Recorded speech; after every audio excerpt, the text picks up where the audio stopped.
말씀 누가복음 1장 57절로 66절 말씀입니다. 누가복음 1장 57절로 66절 말씀.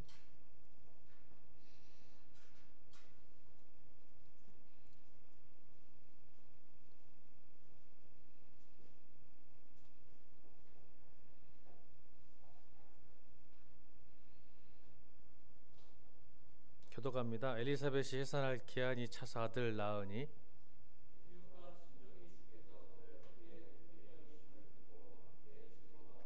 팔일이 되매 아이를 할례하려 와서 그 아버지 이름을 따라 사가랴라 하고자 하더니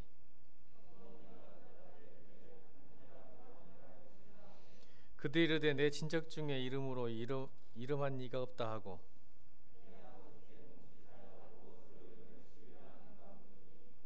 그가 서판을 달라 하여 그 이름을 요한이라 쓰매 다 놀랍게 여기더라.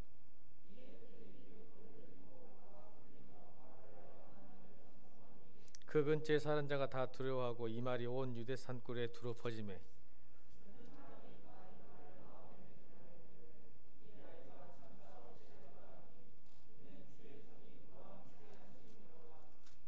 아멘. 요한이라는 이름이라는 제목으로 하나님 말씀 선포하겠습니다. 미국의 미국에서 수수께끼가 하나 있는데 이런 질문을 합니다. 네 건데 다른 사람이 더 많이 쓰는 것이 뭐라고 묻는다면 네 건데 다른 사람이 진짜 많이 쓴대요. 내 건데 다른 사람이 막 갖다 쓴대요. 그게 뭘까요?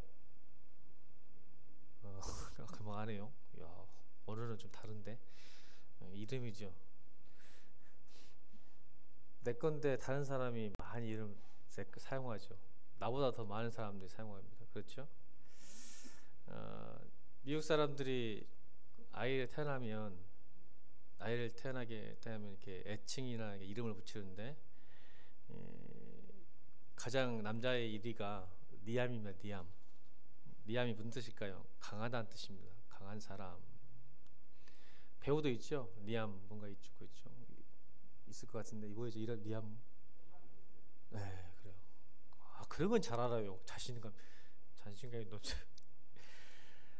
두 번째 노아라는 이름을 많이 씁니다. 노아가 뭘까요? 노아. 휴식, 유아라는 뜻입니다. 그다음 올리암은 강한 의지의 용사. 여자는 올리비아, 평화라는 뜻이죠. 남자는 올리버, 여자는 올리비아. 소피아는 다 알죠? 지혜로운 여성 소피아. 그다음에 자유로운 여성 할 때 샬롯이라는 이름을 씁니다. 샬롯. 그리고 미국 사람들은 애칭도 있지만 성경 인물들을 이름을 많이 따다가 자기 이름 붙입니다. 아시죠? 여러분 다니엘 하면 뭐죠? 다니엘이죠. 조셉은 요셉이겠죠. 조슈아는 여호수아고 매튜는 마태. 그렇죠. 그럼 마이클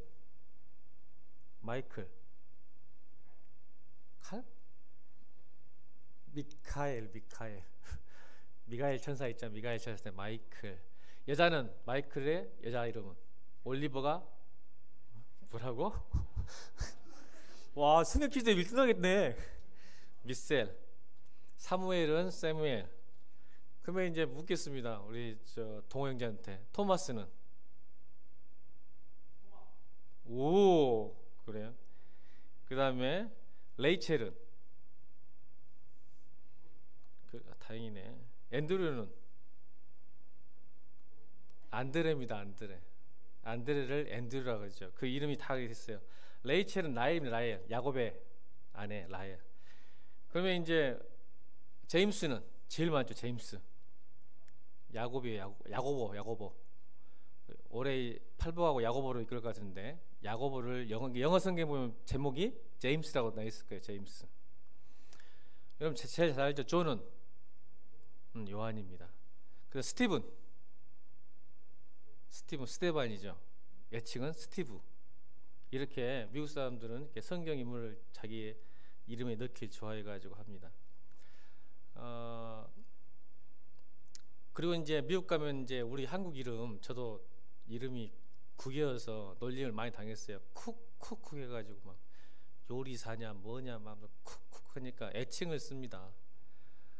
이렇게 자기가 애칭을 만들어야 되거든요. 뭐 스타벅스에 가던 아이스크림을 사 먹더라도 그 애칭을 적으면 이름을 불러주거든요. 그래서 자기 이름을 딱 불러요. 우리 교회도 유명한 애칭 하는 사람 있잖아요. 벨라. 그게 이제 싱가포르에서 벨라라 이름 썼을 거예요. 왜냐하면 소희라는 이름을 쓰기에는 그러니까 벨라라 이름을 불러주거든요. 가게에서. 벨라가 무슨 뜻일까요? 벨라. 미국에서도 벨라를 많이 씁니다. 무슨 뜻이에요? 하나도 알고 아는 사람 한 사람도 없잖아. 벨라. 아름답다는 뜻입니다. 컵방 끼고 있습니다. 자매들. 자, 벨라. 아름답다는 뜻이에요. 벨라. 근데 이 벨라도 애칭이에요. 줄임말입니다. 이것도 성경 인물입니다. 여러분, 벨라도 성경 인물이죠. 누굴까요? 벨라. 이사벨. 구약의 제일 악독한 여자. 소희는 이걸 알랑가 몰라. 소희한테 가르쳐주세요. 유튜브 온라인 예배 들으니까 다 듣겠네. 자기 이름이 이사벨인지 몰라요. 이사벨라. 구약의 가장 악녀 중에 한 사람인 이사벨라. 근데 이제 이게 뜻이 좋아서 많이 씁니다. 여러분, 스페인을 세운 여왕이 이사벨라예요. 스페인을 왕국을 세우는 여왕이거든요. 이사벨라입니다. 그래서 아름답다는 뜻입니다. 이렇게 애칭을 쓰게 되거든요. 이름에 대한 이야기가 참 많죠.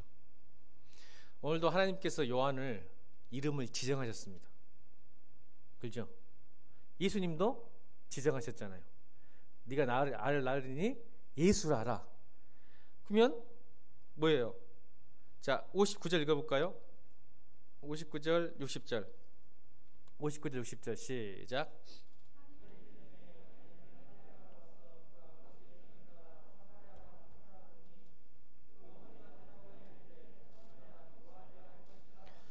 왜 이런 말을 했을까요?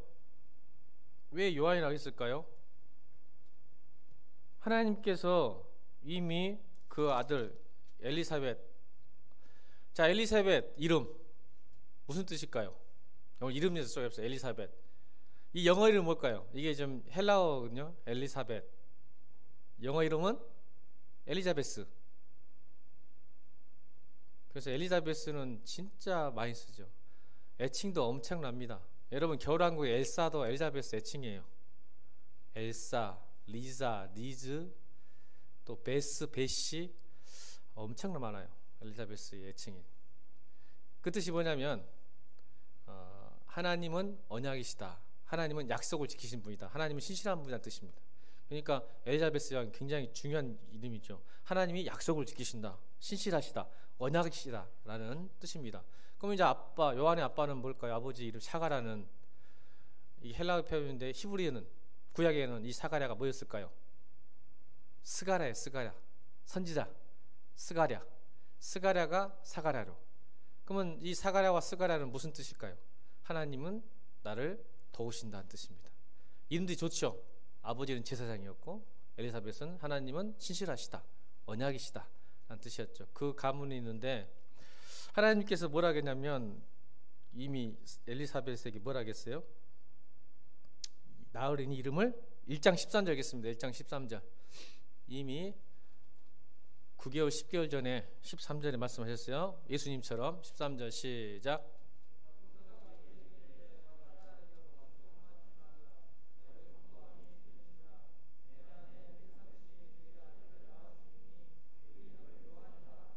이미 말씀하셨죠.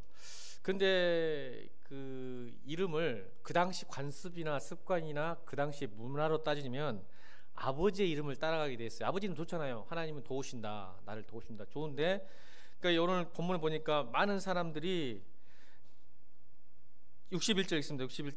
61절 시작. 그들이 이르되 내 친척 중에 이 이름으로 이름한 이가 없다. 보세요. 야, 우리 친척 가문에는 요한이라는 이름이 없다. 요한의 뜻이 뭘까? 그러면 요한은 존. 존 엄청 많아요. 미국 사람들. 좋은 뜻이 있어서 그래요. 존. 요한의 뜻은 하나님은 은혜로우시다라는 뜻입니다. 그러니까 존이란 아주 엄청난 이름이 많죠. 미국에서는. 하나님은 은혜로우신 분이다. 그래서 요한이라는 이름이 족보에 찾을 수가 없으니까 무슨 일이냐, 그러지 마라. 그 당시 문화나 관습엔 아버지 이름, 할아버지 이름을 따가지고 계속 이어져 가는 거죠. 근데 하나님은 이미 요한에 있죠. 왜 의미가 있어요? 왜 의미가 있냐면 하나님께서 이름을 지정하신 목적은, 자, 사가랴, 아버지 사가랴는 이스라엘 백성들에게 무엇을 가르쳤겠습니까? 제사장으로서 무엇을 가르쳤을까요? 율법을 가르쳤겠죠. 구약을 가르쳤잖아요. 율법. 자, 근데 요한의 뜻은 하나님이 은혜롭다. 이제 요한은 뭘 가르쳐야 돼? 이스라엘 백성들에게 은혜를 가르쳐야 돼. 하나님이 목적이 있는 거예요. 그 당시에 은혜라는 게 뭔지 몰랐죠. 그래서 율법을 가르치는 모든 제사장들에게 그 이름 없는데 하나님께서 그걸 파괴하고 싶으신 거예요. 예수란 뜻은 우리를 구원해 내신다는 뜻이잖아요. 그러니까 이름대로 사는 거예요. 그래서 요한에게도 은혜롭다, 은혜의 길, 앞으로 너희가 나의 예수님이 오시기 전에 길을 예비하는 사람, 은혜의 길을, 은혜가 무엇인지를 가르칠 수 있는 사람이 되기를 원하시는 일종의 부르심이고 소명이죠. 그 이름을 통해서. 그래서 하나님께서 지목에 있어서, 그런데 그래도 그 아이의 이름을 정할 권리는 아빠에게 있잖아요. 그래서 자 62절 63절 읽겠습니다. 62절 63절 시작.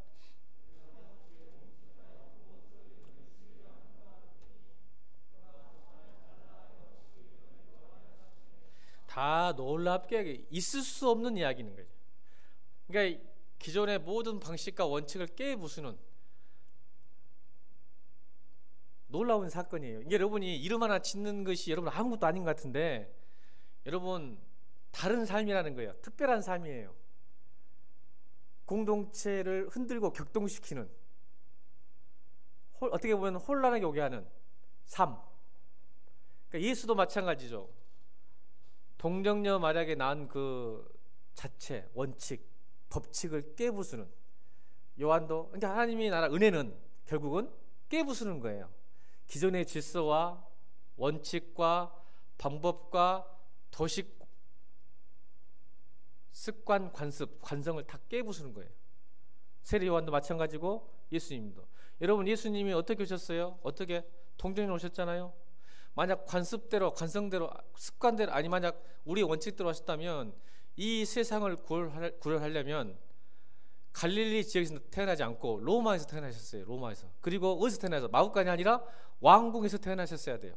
왕자로 태어나서 권력을 잡고 세상을 구원했어야 되는데, 은혜의 길은, 하나님의 방법은 십자가였어요.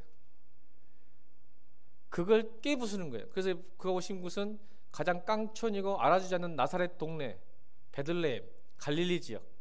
또 누구하고 있었어요? 그들의 친구는, 예수님의 친구는 힘있고 권력 있는 자가 아니고 돈 많은 자가 아니라 누구의 친구였어요?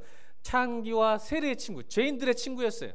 그의 제자들도 안식일을 범하고 안식일을 깼어요.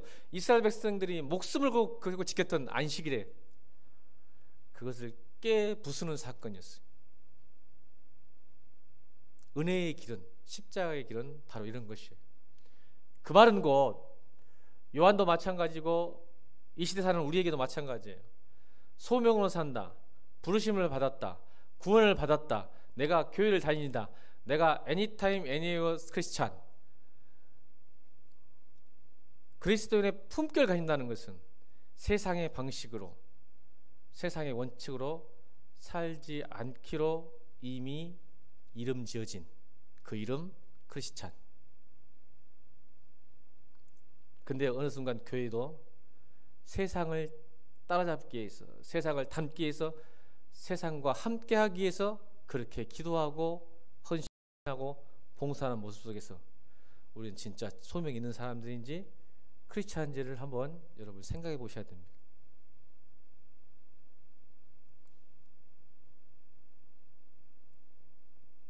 크리스찬은 그 이름에 우리의 부르심의 소명이 무엇인가를 여러분이 분명히 깨달았으면 좋겠습니다. 여러분 세례 요한의 탄생과 출생 특이했습니다. 불임이었죠. 엄마도 불임이었고 아빠도 이미 생식이 다 끝날 늙은이였습니다. 근데 하나님께서 은혜를 주셨죠. 은혜입니다. 시작부터 은혜입니다.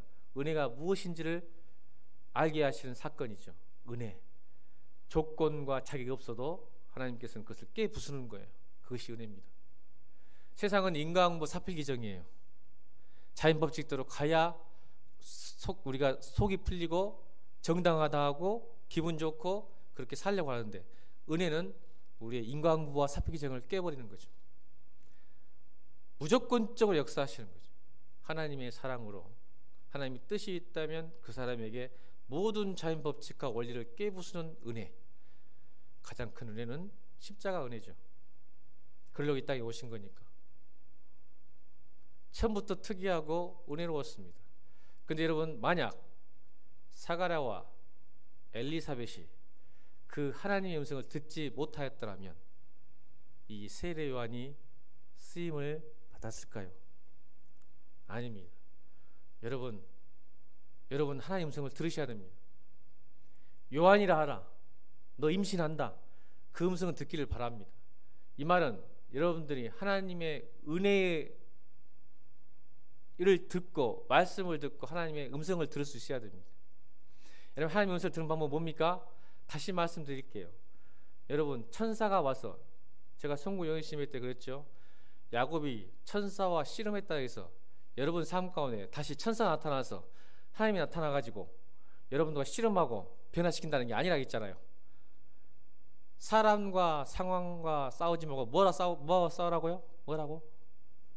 그렇죠. 말씀이 곧 하나님이니까 말씀과 싸워야 여러분 하나님의 음성을 들을 수 있습니다.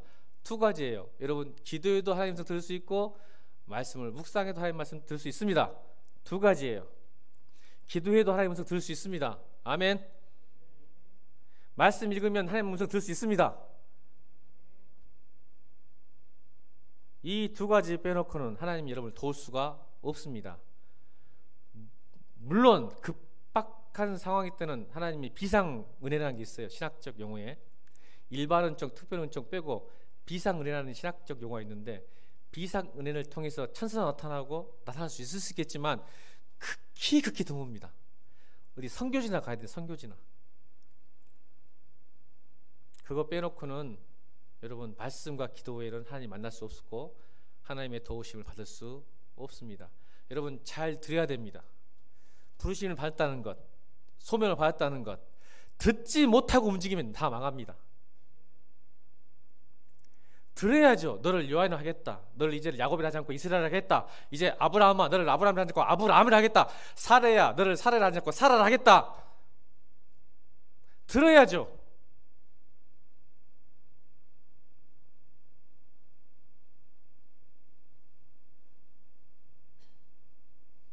부르심과 소명은 들어야 됩니다. 하나님 너를 이렇게 불렀다. 너를 요한이라 하리라.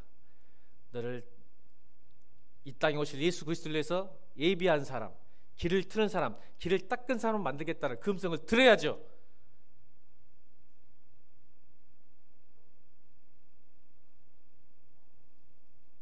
여러분, 티마스 하영록 회장이 성경대로 세상 살기라는 책에 이런 내용을 썼어요. 옛날에 한번 제가 하영록 회장에 대해서 주일 오후에 설교 때 한번 언급을 잠깐 했었어요. 재작년인가 다니엘서 할 때 성경대로 세상 살기라는 책에 8명의 면접자가 취직하기 위해서, 그 당시에 전보가 장거리 이동 통신 중에 가장 빠른 수단이었던 시대, 지금은 핸드폰이 다 있지만 그때 전보가 가장 빠른 수단이었던 시절에, 그 당시 여러분 마치 핸드폰, 애플, 삼성 들어갈 정도로 엄청 그냥 잘 나가는 회사였죠. 그렇죠? 모스 부호 회사에 입사하려고, 그러니까 최고의 회사였죠. 지금 애플이죠. 애플, 페이스북, 그런 회사에, 네이버 같은 데 회사에 취직하려고 8명의 면접자가 왔는데, 사람들이 면접을 기다리는데 그 당시에 이렇게 큰 틀에서 막 사람들이 막 왔다 갔다 하고 잡담하고 음악 소리 들리고 소리 지르고 막 이렇게 지금처럼 이렇게 딱 구별되는 공간이 아니었나 봐요. 근데 거기에 다 몰려가지고 대기하고 있는데 가장 여덟 명이었는데 어떤 한 청년이 왔는데 제일 늦게 와서 지각하고 왔는데 같이 대기 8명이 앉고 있는데 갑자기 마지막에 온 청년이 벌떡 일어나더만 사무실로 들어가는 거예요. 그런데만 좀 있다 나오니까 그 청년하고 그 회사 면접 본 면접관하고 같이 나오면서 앉아있던 7명이 이렇게 설명합니다. 이제 우리 회사에서 채용할 사람이 정해져 있으니 나머지 분들은 돌아가셔도 좋습니다 라고 했을 때 7명이 깜짝 놀라는 거예요. 그래서 어떤 용감한 청년 하나가 벌떡 일어나서 불공평한 일 아닙니까? 저 청년만 면접 보고 우리 7명은 들어온 말도 안 하고 기다리고 있는 상황에서 불공평하잖아요. 우리도 면접할 기회조차 주지 않는 것은 이거 불공정한 겁니다 라고 큰 소리를 칩니다. 그때 면접관이 뭐라고 대답했을까요? 이미 우리는 당신들에게 메시지를 전했습니다. 자, 이 회사가 무슨 회사라고요? 모스부가 뭔지 모르죠? 띠띠띠띠 SOS 칠 때 띠띠띠띠 여러분 그런 모르는 세대구나. 얘를 잘못 들었다. SOS 칠 때 이렇게 전파가 없을 때는 지금도 비행기나 배에서 조난 신고할 때는 마지막 수단이 모스부입니다. 또 배는 깃발, 수신호까지. 우리 진혁이 이제 해군 가니까 수신호 배울 거야. 핸드폰도 안 되고 전기도 안 되고 다 안 되면 수신호로 해가지고 SOS를 쳐야 되고 공격하는지 멈춰야 얘기를 해줘야 되거든. 마지막 부르거든요. 모스부 회사가 뭐 했을까요? 이렇게 많은 공간 안에서 사람들이 많이 떠들고 있는데 그 사무실에서는 그 자본 속에서도 모스부를 친 거예요. 모스부를. 이 모스부를 듣는 사람은 사무실로 들어오셔서 면접 보시기 바랍니다. 이 모스부를 계속 치고 있었는데 그 8명의 사람 중에 유일하게 한 사람만이 들은 거예요. 그 청년이 그 모스부. 그래서 들어간 거예요. 그래서 합격한 거예요. 그러면서 이 하윤록 회장이 그런 거예요. 지금 이 순간에도 하나님은 우리에게 말씀하고 계십니다. 그러나 하나님의 소리는 들리지 않습니다. 근데 들리지 않는 하나님의 소리를 알려주는 방법을 가르쳐 주셨습니다. 우리에게 그것은 기도할 때입니다. 세상의 소리, 여러분 핸드폰, SNS 그런 거 다 멈추고 고요하게 기도하는 순간 비로소 하나님의 음성을 들으실 수 있을 겁니다. 여러분 기도할 때 잡생각하지 마세요. 기도한다고 목요일마다 기도도 앉아서 딴 생각해보면 못 들어요. 수많은 잡음과 그 소리, 잡생각, 헛생각이 하나님 말씀을 못 듣는 거예요. 그래서 여러분 기도할 때는 하나님께 집중하는 거예요. 내 소리도 많이 죽이세요. 내가 간구하고 원하는 거 있으면 짧게 녹음하고 나머지는 들으세요. 하나님 말씀해 주십시오. 그럼 하나님께서는 계속적으로 우리에게 모습을 주실 겁니다. 근데 우리가 너무 바빠요. 너무 혼란스럽고 너무 내가 복잡해요. 내 마음과 생각이. 그러니까 하나님 음성을 못 듣는 거예요. 그 하윤록 회장이 성경대로 세상 살기, 말씀대로 세상 사는 것이 얼마나 어렵다는 걸 알기에, 여러분 사업하는 사람이 제일 힘들어요. 세상 속에 사는 날 사업하기가, 하나님 뜻대로 사업하기가, 하나님 방법대로 사업하기가 보통 일이 아닙니다. 여러분 저도 직장생활 하면서 하나님 뜻대로 말씀대로 살다가 핍박받은 사람이에요. 손해본 사람이에요. 당해본 사람이에요. 근데 이 한 그룹 티마스라는 큰 기업을 운영하는 회장이 하나님이 돕지 않으면, 하나님이 인도하지 않으면 어떻게 하나님 뜻대로 살겠어요? 그러니까 이 예화를 들으면서 들으십시오. 들어야 하나님이 인도하시고 세상을 이기게 하십니다. 여러분 사가랴와 엘리사벳이 하나님의 음성을 듣지 못했다면, 사가랴가 타락한 제사장이었다면, 사가랴가 어디서 들었어요? 하나님의 음성을 기도할 때. 아멘. 제가 설교했잖아. 24일 성탄절 전에 사가랴가 그 음성 들을 때 그냐면 성전에서 향을 필 때, 향은 뭐예요? 기도를 의미해요. 기도. 향을 피러 갔을 때 하나님이 천사 나타나서 들은 거예요. 기도할 때, 들을 때.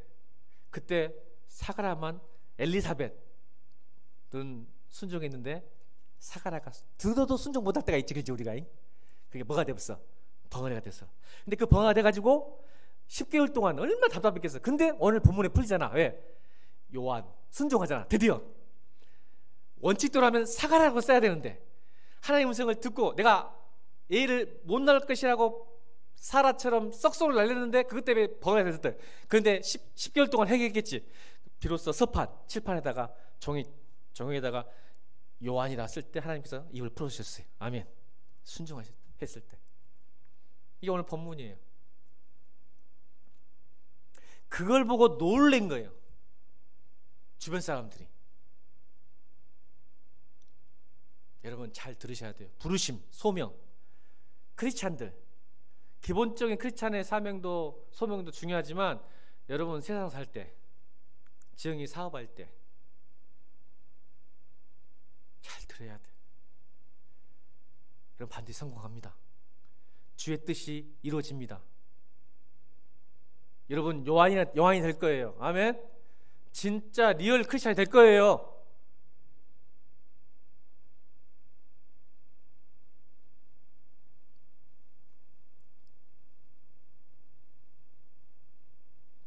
그랬더니 66절 보겠습니다. 66절 시작.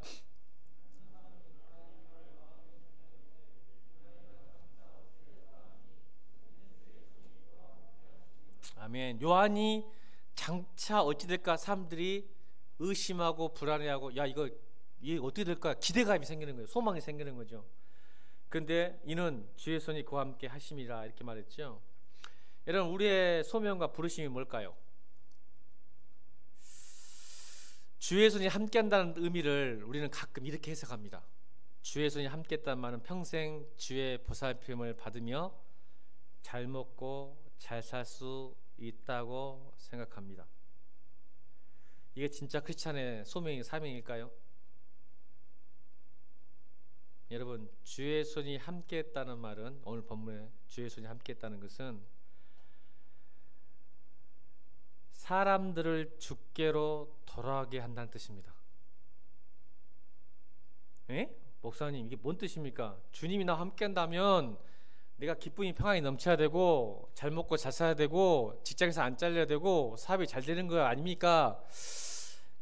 틀린 말은 아닌데 사실 그건 아니에요. 왜 내가 잘 돼야 되고 좋은 직장 가야 되고 돈을 잘 받아야 되는 이유가 사명을 이루려고, 그 사명을 이루게 해서 주시는 거예요. 아멘입니까? 이게 크리스찬이에요. 자, 그렇다면 주의 손이 함께, 하나님이 함께 한다는 것이 무슨 의미일까? 성경에 나와 있어요. 그러니까 잘 들으셔야죠. 말씀을 읽지 못하면, 이 본문만 붙들면, 아, 주와 나와 함께하면 난 잘 먹고 잘 살고 좋은 취직하고 좋은 배우자 만나고 좋은 돈 잘 벌고 뭐 한다고 착각에 빠지는 거예요. 이 본문 66절이 이루어지는 이유가 뭐냐면 이미 하나님께서 말씀하셨다고 들었단 말이에요. 사가랴와 엘리사벳은. 여러분 1장 16절에 나옵니다. 1장 16절 있습니다.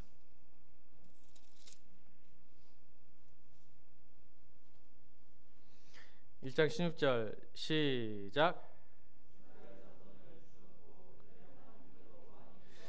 요한의 부르심의 목적이 뭐죠? 이미 태어나기도 전에 하나님께서는 여러분이 이미 태어나기 전에 하나님 여러분을 부르셨습니다. 이미 계획을 갖고 계신 거예요. 여러분 아세요? 그러니까 태어나기 전에 엘리사벳에게, 사가랴에게 뭐라고 하냐, 요한이 태어날 텐데 걔가 할 일이 뭔지 아냐? 그가 모태로부터 성령 충만을 받겠다. 성령 충만, 함께함 있겠다. 그 이유가 뭔지 아니? 16절 이스라엘 자손을 주 곧 그들의 하나님께로 많이 돌아오게 하려 함이니라. 그게 부르심이다. 그래서 66절 듣는 사람이 다 이 말을 마음에 두면 이르되 이 아이가 장차 어찌 될까 하니 이는 주의 손이 그와 함께 하시겠다는 말은 이 아이는 장차 어떻게 될 거라? 여러분 세례 요한의 모습을 누가 보면 나오잖아요. 그렇게 살잖아요. 이게 요한이라는 이름입니다. 그렇게 사는 거예요. 그래서 그러니까 부르심을 받은 사람은 그렇게 살 수밖에 없는 거예요. 부르심을 안 받으니까 자꾸 이리 갔다 저리 갔다 하는 거예요. 방황하는 거예요.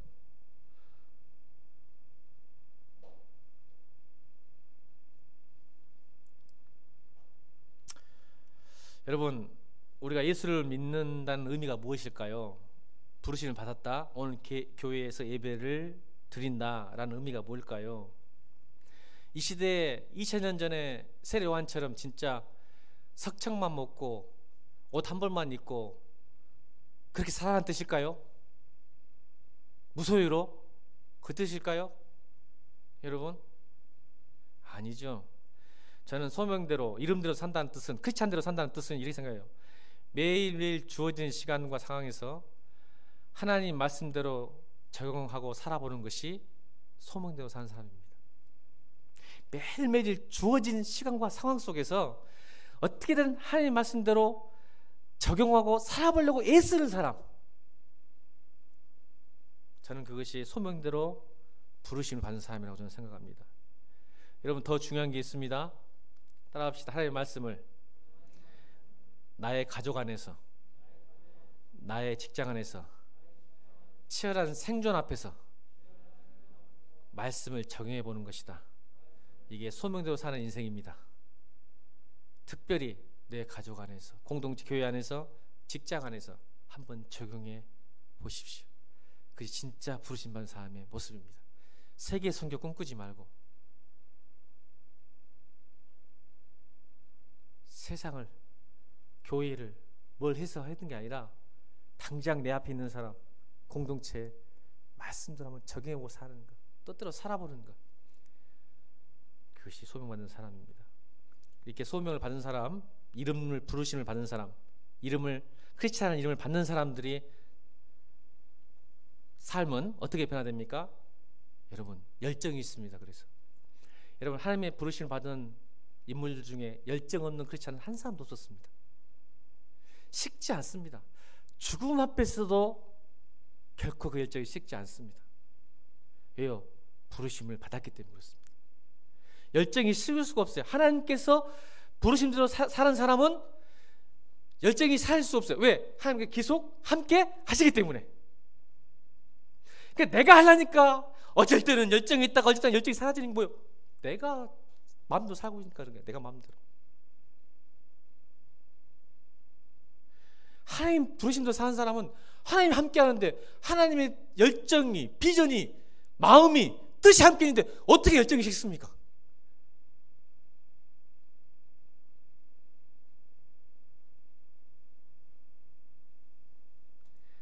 그리고 어떤 역경이 있어도, 고난이 있어도 그 길을 걸어갑니다. 멈추지 않습니다. 그리고 여러분, 비교하지 않습니다. 소명이 있는 사람은 절대 남과 비교하지 않아요. 예일교회하고 겨자식 교회하고 서로를 사랑하게 하고 비교하지 않습니다. 내가 작은 개척교회 목사라고 해서 큰 교회 목사님 존경하거나 부러워하거나 시기하거나 질투하지 않습니다. 왜요? 소명이 있는데, 내가 맡은 소명이 있는데, 내가 맡은 소명은 바로 여러분입니다. 저기 멀리 있는 사랑의 교회의 성도가 아니라 제가 맡은 소명은 여러분이에요. 그 내가 왜 비교합니까? 그들과 열등감도 없습니다. 그런다고 우월감도 없습니다. 이게 소명받는 사람이에요. 그래서 우리는 자꾸 비교해요. 왜 쟤한테는 쟤가 있고, 왜 저는 좋은 직장 가지, 왜 쟤는 저렇게 잘 나가지, 왜 저는 저렇게 돈이 많지, 왜 쟤는 이렇게 어쩌지? 왜요? 그건 소명이 없기 때문에 그래요. 저는 여러분께 단호하게 말하지만, 저는 한 번도 다른 목사님 비교해서 부러워하거나 질투해 본 적이 없습니다.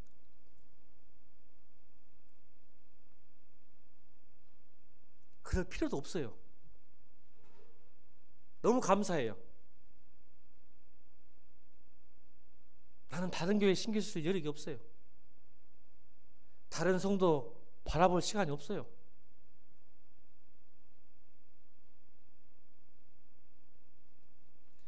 이것보다 더 중요한 것은 이겁니다. 부르심 받은 사람은요, 소명 아닌 것은 다 버릴 수 있습니다.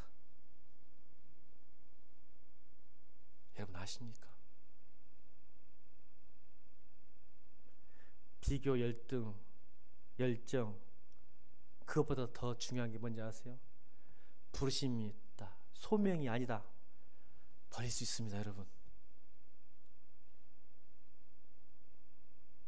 만약 그걸 못 버린다면 여러분 그 소명 아닙니다.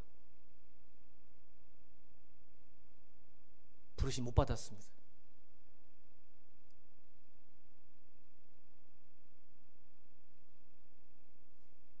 하나님보다 더 좋은 게 있다면 여러분 부르심 받는 거 아니에요.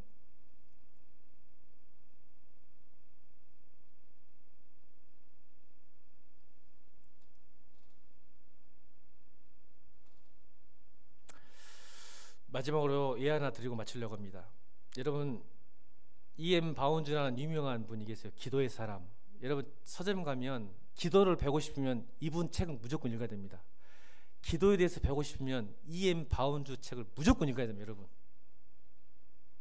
아셨죠? 불만 같이 들었어요? 기도에서 배우고 싶으면 저한테 배우지 말고 E.M. 바운즈 책 사서 읽으시면 됩니다. 그분이 비유를 들었습니다. 하나님께서 세 천사에게 사명을 주셔서 이 땅에 보내셨는데 한 천사에게는 금호를 들고 제국을 다스리는 왕이 되도록, 그리고 또 다른 천사에게는 커다란 주판을 들고 큰 기업을 경영하는 사장이 되도록, 그리고 마지막 천사에게는 바가지를 들고 똥을 푸는 일에 종사하도록 하셨다는 것이다. 이 비유 끝에 그는 이런 질문을 하였습니다. E.M. 바운즈, 그 세 천사들이 자기의 일을 수행함에 있어서 성실성이나 경영함의 차이가 있었을까요?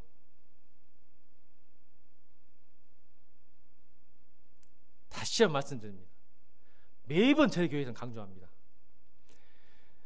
금원을 들고 제국을 다스리는 부르심을 받은 사람이 있어요. 아멘이죠? 주판을 들고 주셔서 은사를 주하고 머리가 좋아가지고 경영 마인드가 있어가지고 큰 회사의 사장을 만드셨어요.